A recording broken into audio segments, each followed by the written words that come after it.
ओम नमो भगवते वासुदेवाय नमः। राधे राधे मित्रों, जय श्री कृष्ण। आज आप श्रवण करेंगे पुत्रदा एकादशी की व्रत कथा।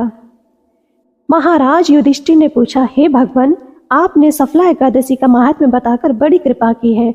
अब आप कृपा करें यह बतलाइए कि पौष शुक्ल एकादशी का क्या नाम है, उसकी क्या विधि है।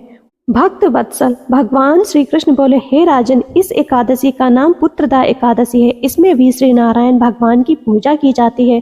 इस चर और अचर संसार में पुत्रदा एकादशी के व्रत के समान कोई दूसरा व्रत नहीं है। इसके पुण्य से मनुष्य तपस्वी, विद्वान और लक्ष्मीवान होता है। इसकी मैं एक कथा कहता हूँ, सो तुम ध्यान पूर्वक सुनो। भद्रावती नामक नगरी में सुकेतुमान नाम का एक राजा राज्य करता था। उसके कोई पुत्र नहीं था। उसकी स्त्री का नाम शैव्या था।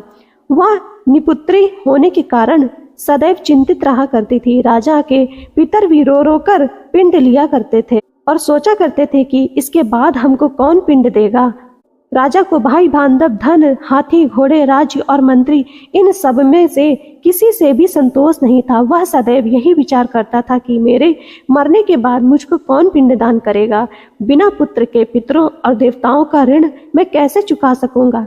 जिस घर में पुत्र ना हो उस घर में सदैव अंधेरा ही रहता है। इसलिए पुत्र उत्पत्ति के लिए प्रयत्न करना चाहिए। जिस पुरुष ने पुत्र का मुख देखा है वह धन्य है। उसको इस लोक में यश और परलोक में शांति मिलती है, अर्थात उनके दोनों लोक सुधर जाते हैं।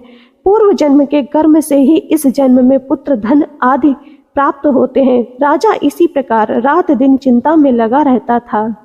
एक समय तो राजा ने अपने शरीर को त्याग देने का निश्चय किया, परंतु आत्मघात को महान पाप समझकर उसने ऐसा नहीं किया। एक दिन राजा ऐसा ही विचार करता हुआ अपने घोड़े पर चढ़कर वन को चला गया तथा पक्षियों और वृक्षों को देखने लगा।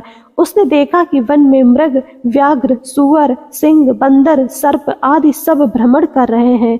हाथी अपने बच्चों और हथनियों के बीच घूम रहा है।